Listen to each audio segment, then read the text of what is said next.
ഡൽഹിയിൽ മലയാളി വിദ്യാർത്ഥിയെ കാണാനില്ലെന്ന് പരാതി.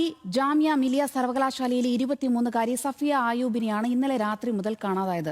ശരത്ലാൽ ചേരുന്നു ഡൽഹിയിൽ നിന്നും വിശദാംശങ്ങളുമായി. ശരത്ലാൽ, ഇന്നലെ മുതൽ കുട്ടിയെ കാണാനില്ലെന്നാണ് ലഭിക്കുന്ന വിവരം. തെരച്ചിൽ ഇപ്പോൾ ഏത് തരത്തിലാണ് പുരോഗമിക്കുന്നത്? സോന, ഇന്നലെ രാത്രി 11 മണിയോടെ മരുന്ന് വാങ്ങാനെന്ന് ഹോസ്റ്റൽ റൂമിൽ നിന്ന് പോയ പെൺകുട്ടിയാണ് ഇപ്പോൾ കാണാതായിരിക്കുന്നത്. തിരുവനന്തപുരം സ്വദേശിനിയാണ് ഈ കാണാതായ പെൺകുട്ടി. ജാമിയ ആ കുട്ടിയെ തിരിച്ചു കിട്ടട്ടെ എന്ന് ദൈവത്തോട് പ്രാർത്ഥിക്കുന്നു. തിരിച്ചു കിട്ടട്ടെ. ഈ ഡൽഹിയിലെ ആ ഒരു മിസ്സിംഗ് കേസിനെ പറ്റി ഞാൻ ഏകദേശം ഒരു 4-5 മാസം മുമ്പ് ഒരു വീഡിയോ ചെയ്തിട്ടുണ്ടായിരുന്നു. ഡൽഹിയിൽ ഏകദേശം ഒരു ദിവസം മിസ്സിംഗ് ആവുന്നത് 54 പേരാണ്. ഒരു ദിവസത്തെ കണക്കാണ് 54 പേര്.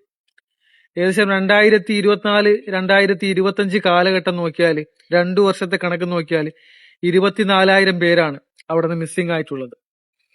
10 വർഷത്തെ കണക്ക് നോക്കിയാൽ 60%, 10 വർഷത്തെ കണക്ക് നോക്കിയാൽ 60% സ്ത്രീകളാണ് മിസ്സിംഗ് ആയിട്ടുള്ളത്.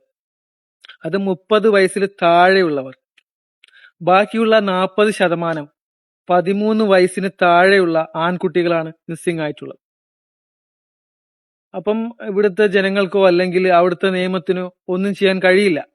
കാരണം ആ ഒരു സ്റ്റേറ്റ് എന്ന് പറയുന്ന, അല്ലെങ്കിൽ ഇന്ത്യയുടെ തലസ്ഥാനമായ ഡൽഹി എന്ന് പറയുന്ന ഒരു സ്റ്റേറ്റ്, അവിടെ അങ്ങനെയാണ്. അവിടുത്തെ ജനങ്ങൾ അങ്ങനെയാണ്. മാക്സിമം സൂക്ഷിക്കുക.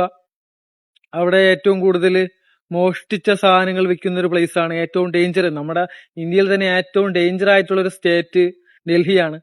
പിന്നെ ഗുജറാത്ത് ഇത്രയും വലിയ പ്രശ്നമില്ല. മാക്സിമം എല്ലാവരും ശ്രദ്ധിക്കുക, സൂക്ഷിക്കുക.